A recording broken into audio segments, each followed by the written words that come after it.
Alors bonjour et bienvenue à tous dans cette nouvelle vidéo. Aujourd'hui, une comparaison très intéressante entre la nouvelle Xbox, la Series X et la nouvelle Play, la PS5 vous attend ici même. Abonne-toi, like et partage. Merci mec.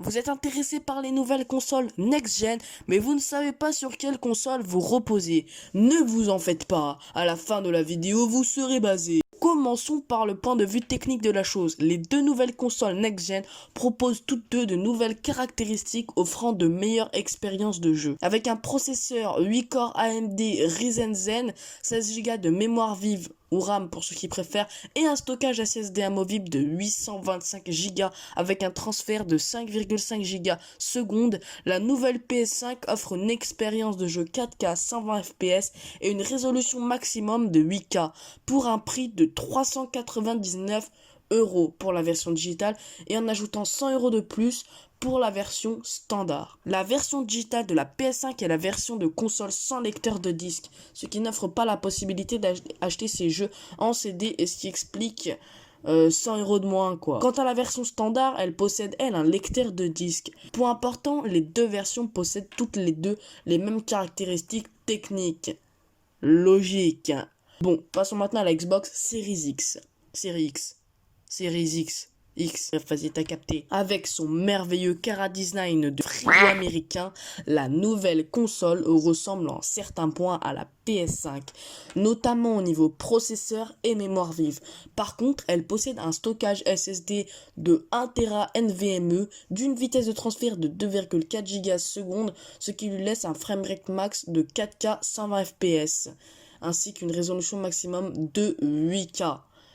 La bonne nouveauté de la console, c'est le nouveau Game Pass qui permet de soustraire un abonnement mensuel et de jouer à une bonne quantité de jeux sans devoir forcément les acheter un par un, ce qui pour moi est un énorme point fort. Et pour vous aussi, j'imagine. C'est un peu le Netflix Xbox. Et franchement, les gars, le plagiat, il n'y a que ça maintenant de nos jours. Pour les deux consoles, la rétrocompatibilité est possible, ce qui permettra de jouer à tous les anciens jeux PS4 pour la PS5 et Xbox One et quelques jeux Xbox 360 et Xbox pour la Xbox Series X. Au niveau technique, la PS5 l'emporte très légèrement grâce à une vitesse de transfert gigaseconde un peu plus élevée, ce qui permet un peu plus de rapidité. Et clairement, on s'en bat les couilles. Mais n'oublions pas que la Xbox marque un point sur l'espace de stockage car possède 150 Go supplémentaires. Pourquoi je prends cette voix, je sais pas. Mais en tout cas, je sais que voilà, c'est fini.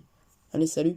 Non, je rigole. Bon, bah voilà les nougats, maintenant vous connaissez un petit peu au niveau des fiches techniques, maintenant je vais vous donner mon point de vue un peu plus instinctif si tu vois ce que je veux dire.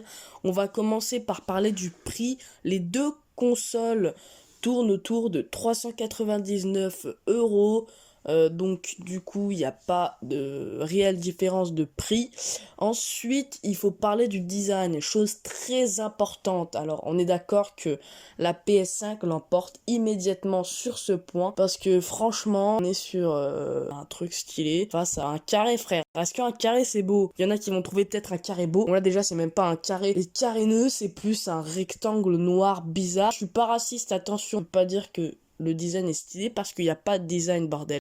C'est le néant, vous savez ce que c'est? Vous savez ce que c'est? Bah voilà, t'as la Xbox Series X, c'est ça. Bref, sinon, franchement, le design, c'est pas ultra important sur une console. Ce qui est important aussi, c'est la puissance et le prix. Parce que quand t'as pas le budget, voilà quoi. Mais bon, voilà quoi. On va dire que la Xbox Series X, elle a l'air plutôt pas mal niveau expérience de jeu. Il y a aussi un point qui est important si vous voulez connaître, enfin si vous voulez choisir entre ces deux consoles, c'est les manettes, la prise en main, l'expérience de jeu, l'ergonomie. Je partirais plus, je sais pas pourquoi, mais je partirais plus sur PS5 parce que j'ai regardé quelques petits unboxings et franchement, niveau qualité, niveau ergonomie, la manette de la PS5 a l'air un peu plus agréable. Voilà, et puis surtout pour le design, ils ont vraiment bien travaillé. Je pense que je partirais sur PS5, voilà. Ne m'incendiez pas s'il vous plaît. Maintenant c'est la fin de la vidéo, j'espère que ça vous aura plu. En tout cas si c'est le cas, ça me fait vraiment très plaisir que ça vous aura été utile. Franchement les gars, ce serait le plus beau des cadeaux du monde. Et puis voilà, abonnez-vous à la chaîne. likez, partagez, etc., etc. Vous connaissez les bails, vous connaissez les bails. Franchement, si vous voulez faire plaisir à quelqu'un, si vous êtes quelqu'un de bon, quelqu'un de généreux, allez-y, la porte est grande ouverte.